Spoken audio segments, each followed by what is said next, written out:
മാന്യ സദസ്സിന് വന്ദനം. ജൂൺ 21 അന്താരാഷ്ട്ര യോഗാ ദിനം ആചരിക്കുന്നത്. യോഗ ചെയ്യുന്നതിൻ്റെ പ്രാധാന്യത്തെക്കുറിച്ചും അതിൻ്റെ നേട്ടങ്ങളെക്കുറിച്ചും അവബോധം വളർത്താനാണ് ഈ ദിനം ആചരിക്കുന്നത്. 2014 സെപ്റ്റംബർ 27 UN ജനറൽ അസംബ്ലിയുടെ 69ാമത് സെഷനിൽ നടത്തിയ പ്രസംഗത്തിലാണ് പ്രധാനമന്ത്രി നരേന്ദ്രമോദി യോഗാ ദിനം എന്ന ആശയവുമായി മുന്നോട്ട് വന്നത്. 2015 യോഗാ ദിനം ആദ്യമായി ആചരിക്കാൻ പ്രധാനമന്ത്രി നരേന്ദ്രമോദി ആഹ്വാനം ചെയ്തത്. വൺ എർത്ത് വൺ ഹെൽത്ത് എന്നതാണ് 2025 അന്താരാഷ്ട്ര യോഗാ ദിനത്തിൻ്റെ പ്രമേയം.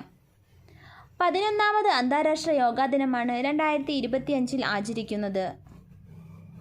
ആധുനിക ലോകം നേരിടുന്ന ഭീഷണിയാണ് ജീവിതശൈലീ രോഗങ്ങളും മനസംഘർഷവും.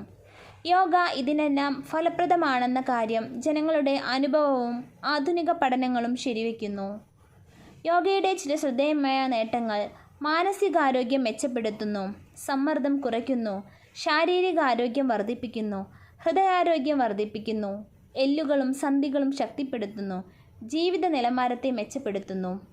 തിരക്കേറിയ ജീവിത രീതികൾക്കിടയിൽ യോഗയ്ക്കായി കുറച്ച് സമയം കണ്ടെത്തുന്നത് നല്ലതാണ്. ഉപസംഹാരമായി, ആരോഗ്യകരവും ആകർഷണീയവുമായ ജീവിതം നയിക്കാൻ യോഗ പരിശീലിക്കുന്നത് നല്ലതാണെന്ന് ഞാൻ പറയാൻ ആഗ്രഹിക്കുന്നു.